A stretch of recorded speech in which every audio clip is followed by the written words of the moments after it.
कैसा लग रहा है पहली अंतर्राष्ट्रीय यात्रा करके? हेलो फ्रेंड्स, नमस्कार दोस्तों। मुझे नहीं पता कि आप जब ये वीडियो देख रहे होगे उस समय आपके दिमाग में मेरे को लेकर के क्या विचार चल रहे होंगे, क्योंकि मैंने ये वीडियो अब मैं इस समय जब ये वीडियो बना रहा हूँ तो ये अपलोड करूँगा मैं कल सुबह। और आज रात को जब मैं मेरा एक चैनल है आस्क राकेश, ज़्यादातर लोगों को पता है, वो लोग वहाँ पर पहुँच गए हैं। अब मैं ट्रैवल एंड नॉलेज पर लाइव नहीं आता हूँ, आस्क राकेश पर ही लाइव आता हूँ और वहीं पर लोगों के सवालों के जवाब देता हूँ। लाइव Q&A जो है वो आस्क राकेश पर होता है। तो आज मैं ये वीडियो बना रहा हूँ और ये देखोगे आप कल, पर आज रात को लाइव Q&A में अ, मैं मतलब जो अभी बताने जा रहा हूँ वो मैंने पहले मैं आपको बता देता हूँ, मुझे मालूम नहीं मैं इसको कैसे वो करूँ शुरू। मैंने बताया कि मुझे ना अपने आप से बहुत डर लगता है, क्योंकि मैं अब कुछ भी फैसले कभी भी कर लेता हूँ, जो लोगों के लिए शायद बहुत बड़े फैसले होते हो मैं ऐसे ही ले लेता हूँ। और जो मेरा मन करता है वो मैं कर देता हूँ। और मैं लॉ ऑफ अट्रैक्शन को बहुत मानता हूँ और मेरा लॉ ऑफ अट्रैक्शन हमेशा बहुत बेहतर तरीके से काम करता है। तो जब मैं पहली बार पतिया आया था, पटाया मतलब एक्चुअली में पतिया जो है यहाँ की जो लोकल लैंग्वेज है उसमें पतिया बोलते हैं, तो मैं थोड़ा लोकल के बीच में महीना महीना यहाँ रहता हूँ, तो वो वही पतिया पतिया मेरे ऊपर चढ़ा हुआ है। वैसे जनरली आउटसाइडर्स इसको ज़्यादातर पटाया बोलते हैं, पटाया। तो मैं भी पटाया ही बोलता हूँ। वैसे पतिया मेरे को लग गया है, वो मैंने लास्ट ईयर वो पतिया म्यूजिक फेस्टिवल देखा था, यहाँ पे बीच पे हुआ था, तो उस पर भी उसकी भी रिकॉर्डिंग, उसमें भी वो पतिया म्यूजिक फेस्टिवल ही बोलते हैं। तो चलो जो भी है, खैर क्या बोलते हैं उसको, उससे क्या फ़र्क पड़ता है। तो जब लास्ट ईयर में पटाया आया था तो मुझे ये बहुत प्यारा शहर लगा, क्योंकि यहाँ बीच है और ज़्यादा हाई राइज बिल्डिंग नहीं है। और थोड़ा सा अगर आप जोम्फियन बीच की तरफ जाओगे तो वहाँ पे आपको पहाड़ मिलेंगे, कई आइलैंड भी है जो कि बैंकॉक वगैरह में नहीं है, तो मुझे बहुत पसंद आया। और जब भी मैं कोई चीज़ देखता हूँ पसंद आती है तो मैं ये चाहता हूँ कि मेरी फैमिली वहाँ पर मेरे साथ हो, है ना। तो जैसे मैं गोवा में जब आया तो मैंने बोला कि ये नदी के किनारे यहाँ पर मेरा घर होना चाहिए, फैमिली यहाँ रहती हो।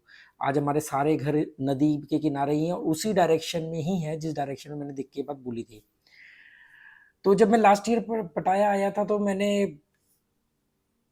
मतलब मुझे लगा कि यार यहाँ पे मुझे अपनी फैमिली के साथ होना चाहिए। ऐसे ही गोवा में था मैं एक बार, तो मांडवी रिवर के वहाँ बैठा हुआ था, मुझे लगा मेरी वाइफ को मेरे साथ में होना चाहिए यहाँ पे, और मैंने 2 दिन में ही वाइफ को वहाँ बुला लिया था। वो उसकी पहली सोलो ट्रैवलिंग थी बाई फ्लाइट, वो आई थी पहली बार, पहली सोलो ट्रैवलिंग थी, वो भी फ्लाइट से थी।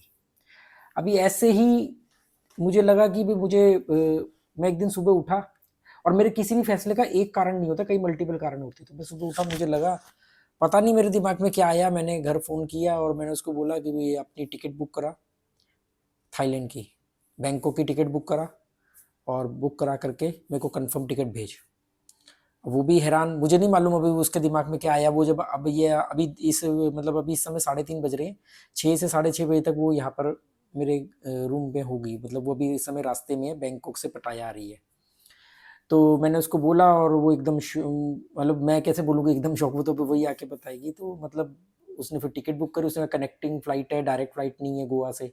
तो वो मुझे मालूम था गोवा से डायरेक्ट फ़्लाइट नहीं है, तो वो गोवा से उसने टिकट बुक करी बैंकॉक की, कनेक्टिंग फ़्लाइट थी गोवा से। वो पहले कल रात को वो सेम जैसे जैसे मैंने ट्रैवलिंग करी वैसे वैसे ही उसने करी। मतलब उसने भी एक छोटा सा बैग कैरी किया है, वो भी आधा ही भरा हुआ है। उसमें भी मैंने उसको बोला कि 1-2 पजामे और 1-2 टी-शर्ट डाल लो, ज़रूरत पड़ेगी यहाँ कुछ खरीद लेंगे, कोई फालतू सामान नहीं लाना। तो वही एक बैग टांग के, और जैसे मैं बस से मापसा से पंजिम आता हूँ, मापसा से वो पंजिम आई, पंजिम से उसने वही 7 बजे वाली बस पकड़ी और सीधा गो डबोलिम एयरपोर्ट, डबोलिम एयरपोर्ट से फ़्लाइट थी उसकी। तो मेरी बात हो रही थी उससे उस बीच में। तो डाबोलिम एयरपोर्ट से उसने फ़्लाइट ली बेंगलोर की, बेंगलोर में उसका इमिग्रेशन हुआ। इमिग्रेशन में पासपोर्ट फ्रेश था, मतलब उस पर अभी तक कोई वीज़ा नहीं लगा था। तो उससे मैंने सेफ साइड से उसको कुछ डॉलर दिलवा दिए थे, मैंने कहा डॉलर होने चाहिए तेरे पास। और वही हुआ कि उन्होंने शो मनी मांगी कि भाई फ्रेश पासपोर्ट है और सीधा थाईलैंड जा रहे हो आप। तो वो पासपोर्ट उसने मेरे को बताया कि डॉलर वगैरह के साथ उन्होंने शो मनी मांगी, डॉलर दिखाने पड़े मुझे। तो बाकी एग्जैक्टली तो वो आके बताइए, क्योंकि मेरी बहुत छोटी छोटी बात हो रही है, क्योंकि टाइम डिफरेंस भी है, फिर वो ट्रैवलिंग में। तो वो बेंगलोर में उसका 4 घंटे का वेटिंग पीरियड था, मतलब 4 घंटे वेट करना था। उसके बाद में सुबह 6:30 बजे उसकी फ़्लाइट वहाँ से उड़ी, और 6:30 बजे इंडिया टाइम से उड़ी, और यहाँ पर 7 बजे उड़ी शायद, जो भी एग्जैक्टली। यहाँ 12 बजे पहुंची है बैंकॉक। बैंकॉक में इमिग्रेशन होने के बाद वीज़ा उसका लग गया। उसका ने एयरपोर्ट से वाईफाई कनेक्ट करके मेरे को फ़ोन किया व्हाट्सएप पे कि भी मेरे को वीज़ा मिल गया है, और मैं वीज़ा ऑन अराइवल था ही। तो फिर मैंने उसको जैसे जैसे बताया था, तो वो वही सेम मेट्रो पकड़ के मोचित मेट्रो स्टेशन, जो आप लोगों ने देखा होगा कुछ टाइम पहले वीडियो में, और वहाँ से बस मैं पार्क से 3 किलोमीटर पैदल चल के आया हूँ, और वो वहाँ से बाइक टैक्सी करके मोचित बस स्टेशन पहुँचेगी। वहाँ से वो बस पकड़ेगी पटाया की बस 2 घंटे में उसको यहाँ उतार देगी, अगर उसने 3 बजे वाली बस पकड़ ली हुई। क्योंकि मैंने कहा था कि भी कुछ भी करके 3 बजे वाली बस पकड़ लेना, क्योंकि वैसे तो 12 बजे बस है, 1 बजे बस है, 2 बजे, 3 बजे, पर 3 बजे के बाद फिर 4:30 बजे है। अगर उसने 3 बजे वाली बस पकड़ ली तो 5 बजे पटाया में होगी, और 20 मिनट के अंदर वो मेरे होटल में होगी। मैंने होटल का एड्रेस दे दिया है। तो वो अ, अगर 3 बजे वाली बस किसी वजह से मिस हो गई है उसकी, क्योंकि वो अब मैं उसके कांटेक्ट नहीं कर पा रहा हूँ, क्योंकि वो एयरपोर्ट का ही वाईफाई था, और मैंने कहा यहाँ तक ही तो पहुँचना है, उसके बाद मेरे पास सिम भी है, वाईफाई भी, कोई दिक्कत ही नहीं है। तो उम्मीद करता हूँ कि उसने 3 बजे वाली बस पकड़ ली होगी, और वो फिर 5 बजे यहाँ पहुँच जाएगी। एग्जैक्टली 2 घंटे लगते हैं, और वहाँ से यहाँ 20 मिनट लगते हैं। तो सीधा मेरे होटल पे ही पहुँचेगी। डोर नॉक होगा 6 बजे के आसपास, डोर नॉक हो जाना चाहिए अगर 3 बजे वाली बस पकड़ी है। 5:30 6 बजे मैं रिकॉर्ड करूँगा वो सीन, आप लोगों को इसमें आगे ऐड करूँगा। तो ये है फाइनली, क्योंकि मैं जहाँ जहाँ जाता हूँ वहाँ वहाँ मैं अपनी फैमिली को साथ लेके चलता हूँ। ऐसे ही मैं गोवा 5 बार आया, तब लोगों ने बोला कि यार गोवा जा रहा है अकेला फैमिली को यहाँ छोड़ के। आज मेरी फैमिली गोवा में है। आज मेरी वाइफ का पहला वीज़ा इंटरनेशनल, एक तो पहली इंटरनेशनल ट्रैवलिंग, वो भी सोलो, और वो भी सीधा थाईलैंड। पासपोर्ट पे सीधा थाईलैंड की का वीज़ा लगा, और मैं यहाँ हूँ। मैं चाहता तो मैं बैंकॉक जा सकता था उसको लेने, मेरे को 3 साढ़े 3 4 घंटे लगते, मैं जाता उसको लेकर के आता, पर मैं चाहता था कि वो अपने दम पे यहाँ पहुँचे, चीज़ों को एक्सप्लोर करते हुए, भटकते हुए, तो उससे जो एक्सपीरियंस होता है। और उसने खुद भी ये कहा कि आप मत आना लेने, कह रही मुझे मालूम है कि आप नहीं मतलब आप वैसे भी नहीं आने वाले, पर मैं चाहती हूँ कि मैं अकेले पहुँचूँ। और वही बाइक टैक्सी, वो कल मुझे को कह रही थी, कह रही बस में भी बैठ गई अभी मैं, फ्लाइट में, फिर बाइक टैक्सी में, मेट्रो में, थाईलैंड की मेट्रो में, थाईलैंड की बाइक टैक्सी में, मतलब तो वो जो जो चीज़ें उसने वीडियो में देखी हैं, अब वो सारी चीज़ें वो जीती हुई आएगी। ये मेरी जीत है कि मैंने, अब देखो मेरी बेटी ने अभी 1 डेढ़ महीने पहले सोलो ट्रैवलिंग करी। 15 साल की उम्र में वो गोवा से दिल्ली गई अकेले, 7 दिन दिल्ली रही अकेले, खुद खाना बनाया, अपने ही घर में रही, खाना बनाया, खाया, सारा कुछ मैनेज करके 7 दिन बाद वापस आई अकेले। मेरी वाइफ आज इंटरनेशनल ट्रैवलिंग अकेले की, और किसी के चेहरे पे कोई डर, झिझक, शिकन नहीं था, क्योंकि उनको मालूम है कि मैं क्या कर रहा हूँ। तो ये चीज़ होती है ना कि घर में भी माहौल वैसा बनता है। मेरे को मेरी बेटी ने आके खुद बोला कि मुझे सोलो ट्रैवलिंग करनी है। अभी उसने बोला पापा मुझे एक इंटरनेशनल ट्रिप करना है। मैंने कहा ठीक है, रिसर्च करो कहाँ जाना है, कैसे जाना है, फिर मैं उसको एक बार को चेक करूँगा कि सब सेफ्टी पॉइंट ऑफ व्यू से ठीक है। तो अभी ये आके बताइए कि जब मैंने अचानक इसको बोला कि भाई टिकट बुक करो और आओ, तो कैसा फील हुआ, क्या हुआ। पर बड़ी एक्साइटेड है वो, आवाज़ से दिख रहा था कि बहुत ज़्यादा, कि मतलब मैं अकेले ट्रैवलिंग कर रही हूँ। क्योंकि एक लोअर मिडिल क्लास फैमिली से हम लोग आते थे, और वहाँ से आप सीधा फिर बात पैसे की भी नहीं है, मतलब बड़े बड़े अमीर लोगों की भी, जो घर में लेडीज़ को इतनी पावर या इतना फ्रीडम नहीं दिया जाता, या इतनी हिम्मत नहीं दी जाती है कि भाई आप अकेले ट्रैवलिंग करो, इंटरनेशनल ट्रैवलिंग करो। जबकि बाहर के देशों में आम बात है, इंडिया में है पर बहुत कम है, बहुत कम लोग हैं ऐसे। ऐसा नहीं कि इंडिया में नहीं है, पर बहुत ही कम लोग हैं। तो एक बार भी मेरी बेटी ने ये नहीं बोला, जब उसको सोलो ट्रैवलिंग पे जाना था, कि पापा कैसे जाऊंगी, मतलब घबराहट हो रही, कुछ भी नहीं, कुछ भी नहीं। और सेम इसने अभी तक एक बार भी नहीं बोला, केवल एक्साइटमेंट है कि बड़ा अच्छा लग रहा है, बड़ा अजीब सा लग रहा है, पर कोई घबराहट नहीं, कोई टेंशन नहीं करी, मैं अपने आप देख लूंगी, मैं अपने आप देख लूंगी। और ये आज से 2017 या 16 की बात है, 17 या 18 की बात है। मैं अगर बोलता था कि घर में कि प्लम्बर को बुला के नल ठीक करा लेना था, या कोई भी जैसे टैप में प्रॉब्लम है, तो ये कहती थी कि मतलब मैं कैसे बात करूंगी प्लम्बर से, कि मतलब प्लम्बर से कैसे बात करूंगी। तो मैं डांट देता था कि क्या बात क्या करनी है, प्लम्बर को बुलाओ, उसको प्रॉब्लम दिखाओ, वो अपना प्राइस कोट करेगा, उस पर बार्गेनिंग करो, अगर आपको लगता है कि वो ज़्यादा मांग रहा है, और उससे काम करवाओ, खत्म कहानी, दैट्स इट। और आज वो अकेले थाईलैंड आ रही है, और थाईलैंड में भी बैंकॉक से एक दूसरे शहर आना, ऐसा नहीं कि बैंकॉक में उतर के सीधा टैक्सी करके होटल में, नहीं, टैक्सी नहीं, बाइक टैक्सी, फिर मेट्रो, फिर बस, फिर बाइक, टैक्सी और फिर होटल में आना। मैंने होटल की बाहर के फ़ोटो वोटो भेज दिए। तो ये है। अब कल के लाइव में जो मैंने मतलब जो आज लाइव होगा, ये वीडियो तो आप अगले दिन देखोगे, तो मैंने एक एक्सपेरिमेंट किया कि मतलब लोगों को ये समझ में आएगी उनकी राय कितनी जल्दी बनाते हैं, जो गलत होता है। कि मैंने आज लाइव में ये तो दिखाऊंगा कि भी कोई लेडीज़ है मेरे रूम में, पर ये नहीं बताऊंगा कि वो लेडीज़ कौन है। तो लोगों की राय क्या बनती है, कमेंट क्या आते हैं, वो देखते हैं। या अगर जिन लोगों ने नेगेटिव थॉट्स आए होंगे दिमाग में, और अब वो जब उनको मालूम पड़ेगा मैंने अपनी वाइफ को यहाँ बुलाया है, तो क्या वो इसके लिए गिल्ट महसूस करेंगे अपने अंदर? नहीं। जैसे कुछ लोग बोलते थे कि भी आप दुबई में बिजनेस करने जाते हो, सोलो ट्रैवलिंग का ड्रामा करते हो, तो क्या अब वो बोलेंगे कि यार हमने थोड़ा जल्दी जज कर लिया था? नहीं करेंगे, क्योंकि वो नेगेटिव पीपल है। उन्होंने एक राय बना ली है, वो राय नहीं बदल सकती। अगर भगवान हो तो वो भी आके बोलेगा तो राय नहीं बदलने वाले कि भाई ये दुबई में जी बिजनेस करने जा रहा है। मेरा तो कोई बिजनेस नहीं है, मैं तो अभी 1 महीने से यहाँ पड़ा हूँ थाईलैंड में। ये जी थाईलैंड में याशी कर रहा है, फैमिली को भूल गया है। आज मेरी वाइफ मेरे साथ है। ऐसी गोवा में मैं जब जाता था तो इंडियन के लिए तो गोवा भी अय्याशी करना है। तो हम लोग राय कितनी जल्दी बनाते हैं, ये बहुत गलत है। इससे आप आगे नहीं बढ़ पाओगे। मेरा क्या बिगाड़ लोगे? मेरा मेरा क्या, लाखों करोड़ों यूट्यूब चैनल में से एक मेरा चैनल है। मैं यहाँ बकबक कर रहा हूँ, मैं अपनी ज़िंदगी जी रहा हूँ, मेरे को क्या फ़र्क पड़ने वाला है? पर बहुत सारे लोग मुझे मैसेज करते हैं कि यार आपकी वजह से हमारी लाइफ में चेंजेस आ गया। मैं अभी उनको भी दिखा, मैं चाहता तो उनको बता सकता था, पर अब उनकी भी, उनमें से भी कुछ लोगों की राय बदलेगी। अरे यार ये तो बताओ, मतलब ये तो इतनी हद पार कर रहा है कि थाईलैंड में रूम के अंदर कोई लेडीज है। अब उन्हें ये वीडियो देखने के बाद मालूम पड़ेगा वो लेडीज कौन है। तो ये चीज है। इसलिए बोलता हूँ कि जल्दी राय नहीं बनानी है। न्यूज़ के आधार पे राय बना लेते हैं, किसी नेता ने भाषण दिया हमने राय बना ली, किसी को हमने किसी हालत में देखा तो हमने राय बना ली। किसी के बारे हम राय बनाने के लिए तो जैसे मर रहे होते कि बस फटाफट हम राय बनाए। मुझे लोग, मैंने, मेरी वाइफ मुझे कहती कि मैंने आज तक आपसे अच्छा आदमी नहीं देखा, मतलब इतना ज़्यादा केयरिंग। अमजद जब मेरे पास आया था लास्ट ईयर, यहाँ मैं बैंकॉक में ही था, पतिया में ही था, सेम चीज़ हुई थी अमजद के साथ भी, कि वो भी बैंकॉक आया और बैंकॉक से सीधा बस पकड़ के यहाँ आया पतिया, पटाया।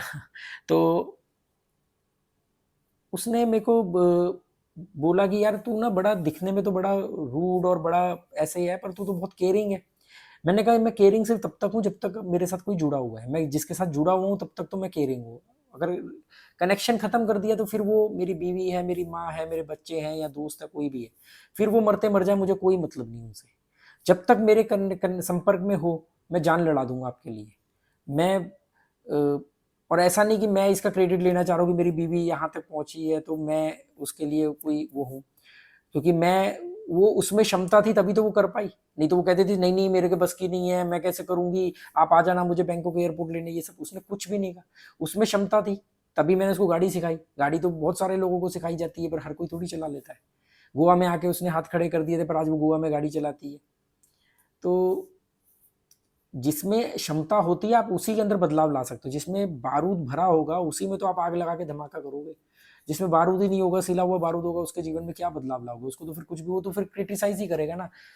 जैसे कई लोग बोलते हैं पता नहीं पैसा कहाँ से आ रहा है, पता नहीं ये घूमता रहता है, भटकता रहता है। ये भटक रहा हूँ या क्या बोलते हैं, कहते हैं बैठ के ज्ञान देता रहता है। मतलब मैं बैठ के यहाँ पे शराब पीऊँ और वो दिखाऊं लोगों को तो वो ठीक रहेगा, मैं यहाँ याशियां करूँ वो दिखाऊं तो वो ठीक रहेगा।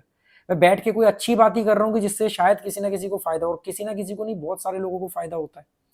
कितने ही सैकड़ों लोगों के जुए छूट गए मनी इज नथिंग वाले चैनल की वजह से। इस चैनल की वजह से कितने लोगों ने सोलो ट्रैवलिंग शुरू करी, किसी ने जिम ज्वाइन किया, किसी ने रात का खाना बंद करके फ्रूट सैलेड खाना शुरू किया। कितने लोगों के बीच में, हस्बैंड वाइफ के बीच में तालमेल बना, क्योंकि भी चाय पे चर्चा पे ये आदमी बात करता है, हम भी तो बात कर सकते हैं अपनी पत्नी से। तो ठीक है। तो अभी मैं भी वेट कर रहा हूँ। इस समय 3:30 पौने 4 हो रहे हैं। अगर उसने 3 बजे वाली बस पकड़ ली तो एग्जैक्ट 5 बजे बस यहाँ उतार देगी रूंगरियांग बस स्टेशन पे। और वहाँ से बाइक टैक्सी अगर उसने करेगी तो मुश्किल से मुश्किल 20 मिनट लगेंगे यहाँ पहुँचने में।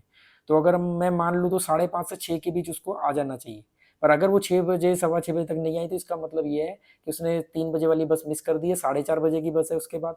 4:30 की बस का मतलब ये है कि 6:30 वहाँ यहाँ पहुँचना, और फिर वो 7 बजे तक आएगी। तो फिर उसके बाद जो भी हमारे मतलब मैंने कुछ पॉइंट डिसाइड किए हुए हैं कि मतलब मैं बहुत सारी चीज़ें मैं अकेले नहीं करता हूँ। मैं अकेले मैं बड़ा बोरिंग आदमी हूँ।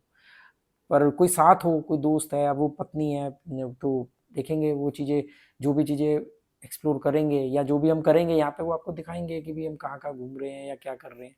ज़्यादा घूमने का शौक उसको भी नहीं है, मुझे भी नहीं है, बस ये कि आसपास में हम जो चीज़ें एक्सप्लोर कर सकते हैं। गर्मी बहुत पड़ रही है, आपको सामने का कैमरा करके भी दिखाऊंगा, सामने बहुत तेज़ धूप है इस समय, 4 बजे की भी धूप बहुत तेज़ है। चलो आपको कैसा लगा ये कमेंट करना चाहो तो कर सकते हो। अगर नेगेटिव लोगों अगर कमेंट करोगे तो मुझे मजबूरन ब्लॉक करना पड़ेगा, क्योंकि मैं नेगेटिव कमेंट्स को बर्दाश्त नहीं करता हूँ। क्योंकि क्या होता है कि वो कमेंट्स जो होते हैं वो अगर उनको झेलो तो वो बढ़ते रहते हैं, फिर वो जो पॉजिटिव कम्युनिकेशन चल रहा होता है ना वो रुक जाता है। और नेगेटिव लोगों को तो उनको तो कोई मतलब नहीं, उन्होंने एक राय बना ली है, अब मैं कुछ भी करूँगा वो राय नहीं बदल। केवल मेरा अपना एक्सपीरियंस है, केवल 3 से 5% लोग ऐसे हैं जो कभी मुझे क्रिटिसाइज करते थे और आज मेरे बहुत अच्छे दोस्त हैं या मुझसे मिलने भी आए हैं। केवल 3 से 5% लोग हैं, बाकी के लोग नहीं राय बदलते। उनको मैं साबित कर दूं कुछ भी, वो नहीं, वो अपने नहीं नहीं यहाँ गया तो ये कर रहा होगा, अच्छा दुबई दोबारा गया है तो ये बिजनेस कर रहा होगा, ये कोई सोलो ट्रैवलिंग नहीं करता है, कोई कुछ। और ये भी मेरा लॉ ऑफ अट्रैक्शन है। अभी मैं लॉ ऑफ अट्रैक्शन एक दो चीज अभी और हम जब हम वो करेंगे यहाँ पर, तब मैं आपको बताऊंगा कि मैंने ये बात किस किस को बोली थी और आज मैं वही कर रहा हूँ। और ऐसा नहीं कि इस बीच में मैंने कोई रणनीति बनाई है, मेरा गोल था या कोई लक्ष्य था, ऐसा कुछ भी नहीं था। एक दिन मैं उठा, मेरे को लगा, मैंने सीधा फोन किया, मैंने कहा टिकट बुक करो और आ जा यहाँ। और अब ये देखो मेरे बच्चों के लिए कितना बड़ी बात है कि आज मेरी दोनों बेटियां वहां पर गोवा में अकेले रह रहे हैं, किसी नेबर को किसी पड़ोसी को नहीं पता, हो सकता है ये वीडियो के बाद मालूम पड़े। पहला जब मेरी बात हुई थी अभी सुबह, क्योंकि उसकी तो बात हो नहीं सकती थी, वो फ्लाइट में थी, मैंने फ़ोन किया तो शोना ने बताया कि पहल स्कूल गई है और वो टॉनी को घुमा के ले आई है, लाइब्रेरी उसने खोल दी है, लाइब्रेरी में एक सब्सक्राइबर भी आ जाए थे। तो अब ये मेरे बच्चों को भी अकेला रहना आ रहा है, ये माँ बाप नहीं भी हो तो अकेले कैसे रहना, मैनेज करना है। इसे भी मालूम है कि अगर मैं नहीं भी रहूँगा तो अकेले कैसे ट्रैवलिंग करनी है। तो ये एक रिस्पॉन्सिबल फैमिली मैन का मतलब ये होता है कि वो अपनी फैमिली को आत्मनिर्भर बनाए, अपने बगैर चलना सिखाए, ना कि उनकी बैसाखी बन जाए। ना मैं अपने बच्चों की बैसाखी बनाऊँ, ना मैं अपनी बीवी की बैसाखी बनाऊँ। मैं अगर आज मर जाऊँ, आज हमारा सारा पैसा चले जाए, तो भी ये लोग बड़े आराम से अपनी ज़िंदगी जी लेंगे। इस लायक मैंने इनको बना दिया है। इनको ना मेरी ज़रूरत है, ना इनको पैसों की ज़रूरत है। ये आराम से अपनी ज़िंदगी जी लेंगे, ये अपने आप पैसा कमा लेंगे, अपने आप सर्वाइव कर लेंगे, सारी चीज़ें इनको करना आ गया। चलो आगे फिर मैं ऐड करूँगा, जब वो आएगी तो उस जो भी रिकॉर्ड करूँगा वो इसमें आगे ऐड कर दूंगा। आप लोग क्या सोचते हो? पॉजिटिव सोच रखो तो कमेंट करना, नेगेटिव रखोगे तो करने की ज़रूरत नहीं, अपना टाइम क्यों वेस्ट करते हो एक बकवास वीडियो पे। Okay, goodbye, thank you. बहुत ही तेज़ धूप है इस समय। ये पत्तियाँ सेंट्रल देख रहे हो ना, सेंट्रल पत्तियाँ, ये मॉल है यहाँ पे, ये सामने जो है ना ये मॉल है।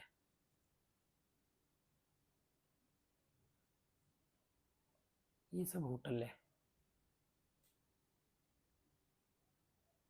तो फ्रेंड्स ये आ गई है, इसको 3 बजे वाली बस नहीं मिली थी तो ये 4:30 बजे वाली बस पकड़ी इसने, 2 घंटे लगे, 6:30 बजे ये रुंगरियांग बस स्टेशन पे पहुंची।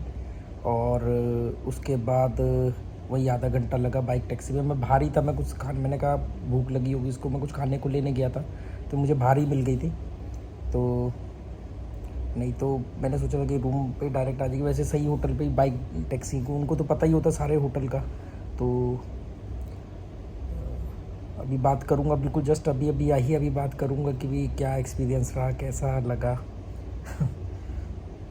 मेरा एक छोटा सा बैग है, वैसे यही इसका, ये एक छोटा सा बैग लेके आई है, बस फ़र्क ये कि इसका बैग थोड़ा वज़नदार है, इसमें कुछ होगा ज़रूर, देखते हैं क्या है।